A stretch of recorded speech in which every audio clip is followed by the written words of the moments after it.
vida. A rádio do seu coração. Muito bem, gente. Programa ao vivo para você aqui, o Voz da Felicidade, 4 de fevereiro de 2023. Agora 10 horas e 30 minutos. Isso. Você acompanhando aqui a programação, já estamos aqui com o ministro da Palavra, Sérgio Alves, para partilhar um pouquinho mais com a gente sobre esse tema trazido para a reflexão de hoje. Posição versus situação. Marcelo, como assim? Olha só, eu quero falar com você aqui hoje, porque por vezes você pode andar aí meio desanimado, meio cabisbaixo, porque a tua situação é de muitas lutas, batalhas, muitas situações do qual você pode estar assim, andando meio desanimado. Mas eu quero dizer para você, a posição que Cristo Jesus tem para você é de mais que vencedor. E hoje nós vamos trazer um pouquinho mais sobre essa reflexão. Bom dia, ministro! Bom dia, Marcelo, e a todos do estúdio e toda a audiência do programa aí. É uma alegria participar, estou com retorno aqui. É uma alegria participar aí do programa, né? Voz da Felicidade, que Deus abençoe a todos. E queira Deus que nós sejamos hoje muito edificados com o que vamos abordar aqui no programa. Que bem. Ministro, se tu tiver um pouquinho mais de volume aí no teu aí, para nós aqui é bom. Aqui no meu eu já dei tudo que tinha. Melhorou? Opa, agora sim. Muito bom, muito bom. Muito bem. Então, Sérgio, para nós podermos refletir com o pessoal aqui, né? Por vezes, não importa se a pessoa... eu sou um frequentador, Marcelo, da congregação, eu não sou um frequentador. Mas a nossa situação, às vezes, a gente está aí meio embaraçado. Estamos chegando aqui hoje de 4 de fevereiro, já chegou o final do mês, tem pessoas que estão com problema aí, com o mês apertado, já pagaram um pouquinho das contas e ainda tem conta para pagar e tá vendo, a minha situação de prosperidade está ruim, a minha situação não é boa. Eu estou enfrentando situações na própria vida aí, irmãos e irmãs que frequentam a congregação, estou enfrentando uma batalha de fé, estou desanimado, não estou conseguindo, uns não conseguem jejuar, outros não conseguem dar primícias, outros não conseguem congregar, estão meio desanimados. Tem situação, pessoal, está aí, Cristo Jesus já levou todas as enfermidades na cruz do Calvário, e eu me acho cometido por doenças e fico exaltando aquela doença, eu estou passando por isso, por aquele outro e tal. A nossa situação está meio diferente da posição que Cristo quer para nós, Sérgio. O que fazer? Sim. Ou o que tu nos traz aí para a gente poder refletir sobre essa situação? Vamos fazer assim um breve preâmbulo aí para a pessoa entender o que é posição, a situação segundo a revelação bíblica, né? Veja, nossa posição era de condenado e morto eternamente. Quando Deus nos chamou, passamos para uma nova posição. Quando falamos de posição, é uma posição diante de Deus e de uma posição dentro do diabo, porque só tem esses dois poderes no universo. Você não pode considerar mais nada além disso. Né? Então, o que Deus fez? Te tirou da escravidão do diabo, que a tua posição era escravo do diabo, do cruel, e te colocou num reino no corpo de Cristo, onde o cabeça, teu líder, tua autoridade, é aquele que é o amor, Jesus Cristo. Tua posição diante de Cristo é de servo amado desse cabeça da igreja que é Jesus Cristo. Então, momentaneamente, você tem esta posição no reino dos céus de ser membro do corpo de Cristo sujeito a um cabeça. Só que essa sujeição a um cabeça é um processo. E aí tá as situações todas que vão andar lado a lado com a tua convivência aqui no reino, esse período que Deus te deu para a restauração acontecer, porque Ele te recriou e vai te restaurar. Essa as situações que vão ocorrer na nossa vida nesse período, desde o dia que eu nasci da água do Espírito até o último dia que eu vou ficar na Terra. Então, eu também tenho que considerar que vivo numa dispensação da graça. O que é isso? É um momento que Deus chama filhos pecadores para torná-los filhos espirituais e puros e santos. Né? Então, nesse processo, que é lento e gradual e leva muito tempo, várias situações ocorrem na nossa vida. Tem a situação circunstancial e tem a situação eterna, que é de ser esposa auxiliadora e idônea de Deus e a consolidada. Mas vamos analisar a situação presente, que na era da graça, dentro de nós tem uma realidade que chama-se batalha espiritual. A carne milita contra o espírito contra a carne. Gálatas 5, 16 e 17. Então, a situação nossa hoje é de guerra espiritual. E a guerra é contra quem? Contra o diabo? Não, não é mais contra o diabo. A guerra agora é eu me livrar das concepções, dos ensinos, das doutrinas da carne, que era de Satanás. Porque Satanás me treinou, me adestrou para ser Deus. E fui um Deus fracassado, desde que nasci. Né? Então, minha situação hoje é de um Deus fracassado. Que jamais vai existir uma consolidação dessa mentira. Né? A mentira não se consolida, ela se dissipa ao longo do tempo e termina. Então, o que Deus está fazendo hoje? Deus está tirando da nossa cabeça essa ideia de sermos deuses. E está nos ensinando a ser servos, para que a gente seja liberto do diabo, da natureza pecaminosa que ele deixou em nós, porque o cabeça foi cortado fora, é a natureza dele que ficou em nós, que nós temos que nos livrar. A natureza do diabo não é o diabo, propriamente dito, tem uma pequena diferença. Então, como é que ele conseguiu colocar a natureza em nós? Através de pensamentos, princípios de vida que nós temos. Então, esses princípios, quando praticados e vividos, nos torna um agente que expressa o inimigo e a forma de como é o caráter do inimigo. Né? Muita gente não aceita que o demônio está na carne, o mal está na carne. Está mesmo. Está ali. E ele influencia, porque a natureza são espíritos. A natureza caída são espíritos. Então, circunstancialmente, Deus está pelejando por nós, dentro de nós. A carne, que é o eu, o ego, contra o espírito. E Deus quer iluminar a minha mente para mim abandonar a crença, né, na razão humana, na vontade humana, no eu natural. Deus está iluminando nossas mentes nesse processo de batalha espiritual para que eu venha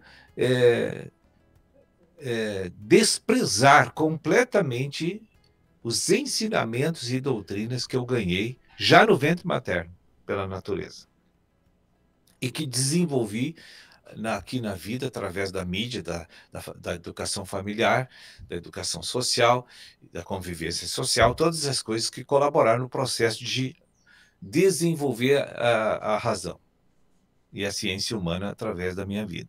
Então agora Deus está fazendo o quê? Está botando uma verdade para dentro do nosso coração, para me deixar de ser mentiroso, egoísta, para me deixar de ser maldoso, julgador, mal pagador, fofoqueiro, invejoso, ciumento. Tudo isso nós éramos. Idólatras, orgulhosos. Né? Então, o que Deus está fazendo? Nossa circunstância, por que acontece coisa ruim na nossa vida? Por causa dessas coisas da natureza pecaminosa, que faz com que a gente venha agir fora dos padrões da verdade, e aí o que acontece? Vem coisa ruim sobre nós.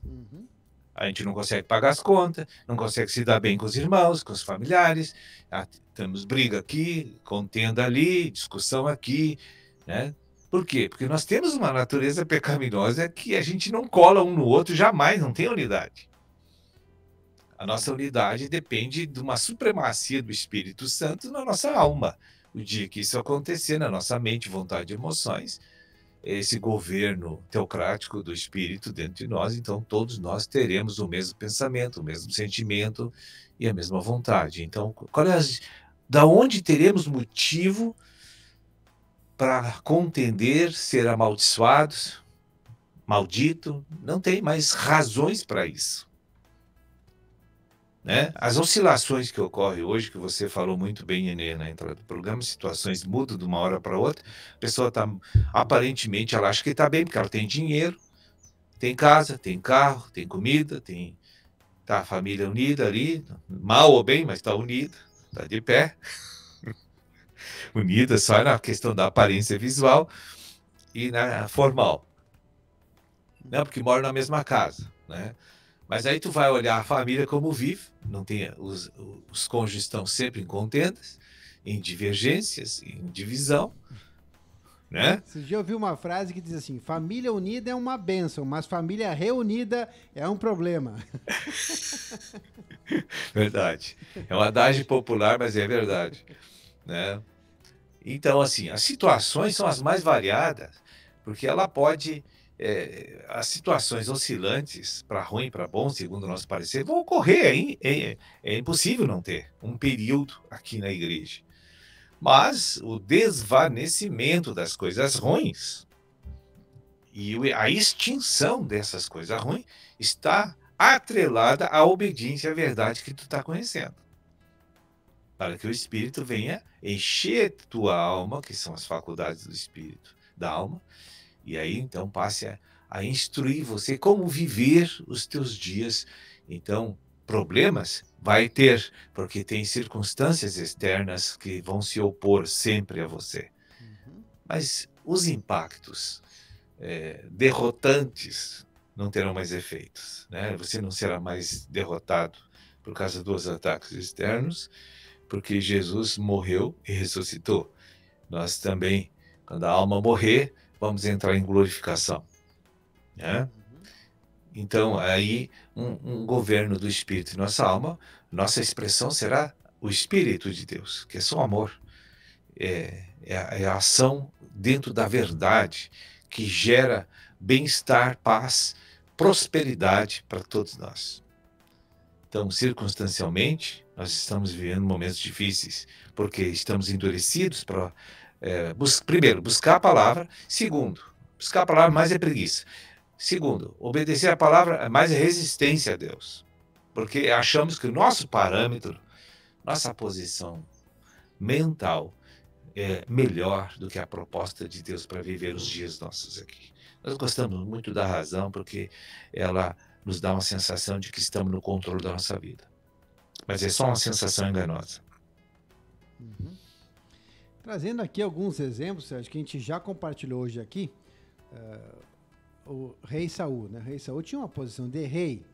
E ele, creio eu aqui, fazendo eu a minha interpretação, pelas suas carências e pela vontade de querer ter uma posição de bonzinho diante do povo, acabou que não seguiu fielmente a instrução de Deus para poder agradar o povo. E a gente vê aqui um rei, uma liderança, que se preocupava mais em agradar a homens do que agradar a Deus.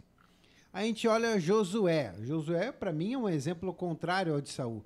Que Josué viu a posição que ele tinha que tomar, mesmo assim ele não se sentia, a situação dele mas eu sou só o Josuézinho aqui e tem toda essa tarefa para minha vida, e Deus disse, é contigo mesmo aí, parceiro, vamos lá, vai em frente aí que eu tô contigo.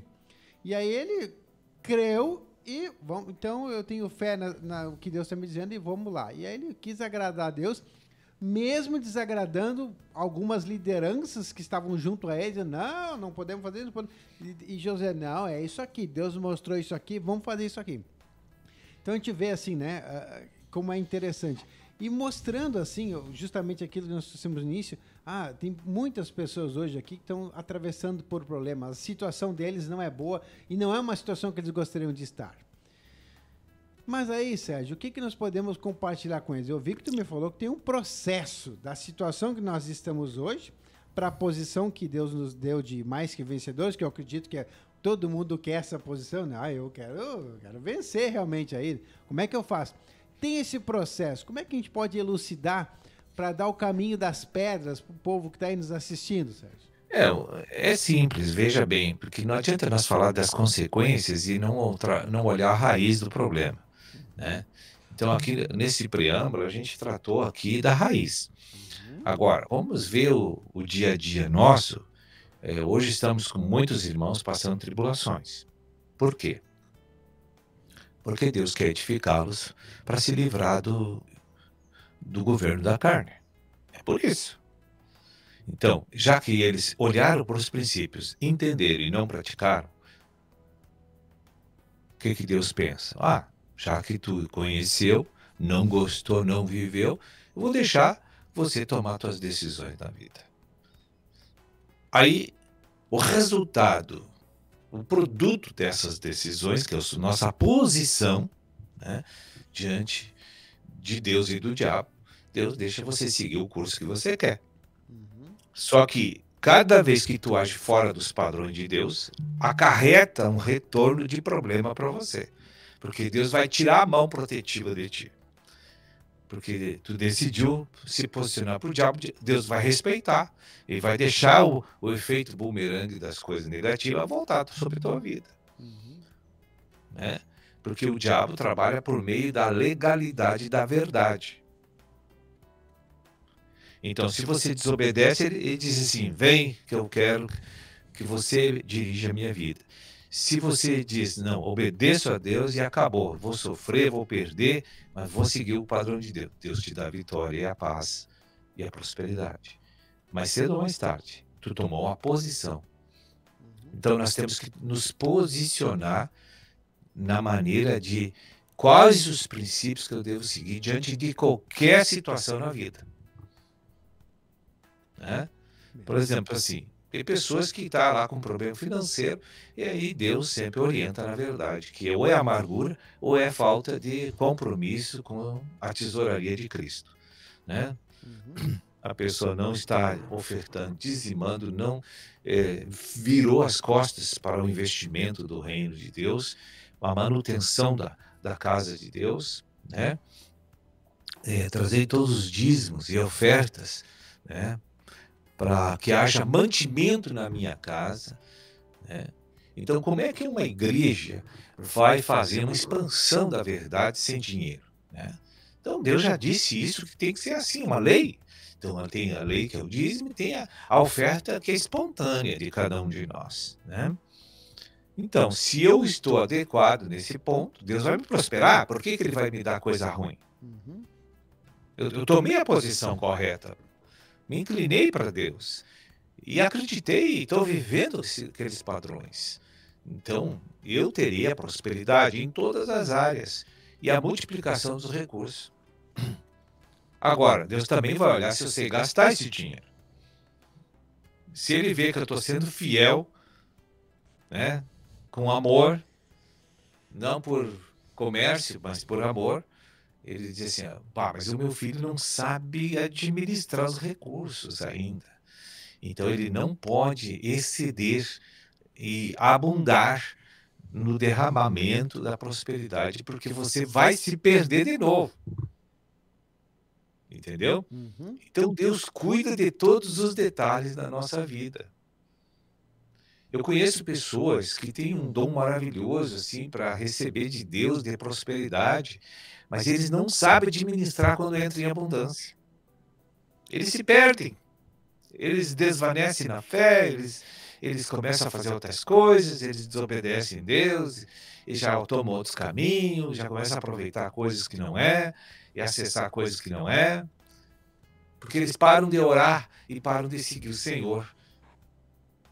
Então Deus diz assim, eu não vou contribuir para o meu filho se desastrar, né? Eu vou dar uma brecada aqui, mas no momento que ele põe em dia essas coisas, ele vai ser muito abençoado. Que benção. E também, assim, falando um pouquinho mais agora para aqueles que congregam, que estão aí, e recebem também aquela instrução, olha, você vai ser um canal de bênção. Você vai ser esse canal da expressão de Deus para fazer muitos milagres, prodígios e sinais. Aí eu quero orar para uma pessoa que está adoentada, né? E eu vou lá e às vezes tem um certo receio, uma busca de glória, e aí eu não consigo expressar Cristo. Embora a minha posição é de ser um canal de expressão de Deus, a minha situação ainda não faz com que eu possa chegar lá e botar a mão na cabeça de uma pessoa, puxar uma oração, uma conversa, um clamor a Deus e fazer descer a bênção de cura na vida daquela pessoa que está adoentada. E aí, Sérgio, eu queria trazer um pouquinho também, se compartilhar, porque às vezes as pessoas se sentem fracas para poder partir para uma situação como Josué, né? Deus falou, então eu vou fazer, eu vou botar a mão, se vai vencer, se não vai vencer, se vai curar, se não vai curar, é Deus, mas eu vou tomar minha posição de fé. O que nós podíamos compartilhar aí para trazer essa situação para as pessoas que se sentem assim, pouco encorajadas em tomar essa posição? Medo. Medo. Que fecha com uma das ministrações da semana aí, né? Ou preguiça. Uma das duas é. O que é a preguiça? É não querer fazer o que Deus mandou, né? Uhum. Dá trabalho, dá enfado, dá cansaço. Não é o que eu gosto de fazer. A preguiça trabalha tanto nessas áreas, né? Agora, quando Deus pede coisas e nos ordena coisas na palavra, o ID, por exemplo. O ID é para levar a verdade para a pessoa ser salva, curada, liberta e ser glorificada. Está escrito lá. Uhum. Então, o ID é uma ordenança, né? Agora, vamos supor que eu seja fiel no ID. Aí eu vou lá orar por uma pessoa, como você falou, e ela é curada. Aí eu pego o fato da cura e digo, eu sou uma pessoa cheia do Espírito Santo. Olha só, eu sou um cara especial, ninguém faz o que eu estou fazendo lá dentro dele. Porque ele não vai falar, porque ele não é trouxa, né? Para se expor, né? Então, mas o orgulho começa a subir. Aí Deus tem que parar de usar ele, porque senão ele vai ser destruído pelas trevas, né? Então tem esses dois lados da moeda na nosso servir o Senhor. Vai, Deus honra. E se honrar, o que tu vai fazer com o resultado? É de Deus a glória. Vai pegar para ti? Aí Deus não pode te usar também. Então ele disciplina a gente o tempo inteiro. Que bênção. Muito bom. Sérgio, estamos chegando aqui na reta final do nosso tempo aqui hoje dessa programação. Queria deixar para ti, porque eu sei que o Ministério sempre tem muitas palavras, tem muita orientação para o povo de Deus aí e para todos os simpatizantes que seguem aqui essa programação. Então, aquilo que o irmão sente de compartilhar ainda com a gente, por favor, use do espaço. Amém. Eu vou falar sobre a oração aqui. Nós temos aí em torno de, sei lá, uns 90 presbíteros, 100 presbíteros, eu não estou contando, porque depois que Davi levou aquela lampana lá do censo, eu parei de contar. Mas nós temos quase 100 presbíteros já em atividade na igreja. Nós precisamos orar, unidos pelas mesmas causas. Eu estou sentindo assim, que um puxa para cá, o outro, não, isso aqui não vou orar, porque não penso que está certo. Isso aqui. Bom, se partiu do Espírito Santo uma lista de direção de oração básica, porque a básica tem aquela que é a carga que Deus vai trazer para cada um. Por que eu não vou discordar daquilo? Aí então Satanás está olhando as lideranças orar tudo, um puxa para cá, outro para lá, o que Deus vai fazer? Né? Então nós temos que ter unidade na fé, na oração. Então eu estou sentindo assim que as coisas não estão legal no reino, gente. Né? Então é um clamor aqui que eu faço para todas as autoridades, que a gente tem que orar unidos pelas mesmas causas, que é o reino de Deus em primeiro lugar, é o estabelecimento do reino dos céus, é a igreja. E tudo que atrapalha a igreja na terra é alvo de derrubada por intercessão. Tudo que atrapalhar a igreja tem que ser derrubado pelo clamor. Quando Israel quis sair do Egito, ele clamou a Deus e Deus tirou. Mas isso aí foi rebelião, como é que tu vai orar para... Foi rebelião contra a autoridade de Faraó. Não foi rebelião, não. Não foi rebelião, não. Nós estamos na mesma situação hoje. Vamos orar para Deus restabelecer a vontade dele no país. É isso que precisamos. Amém? Amém, irmão.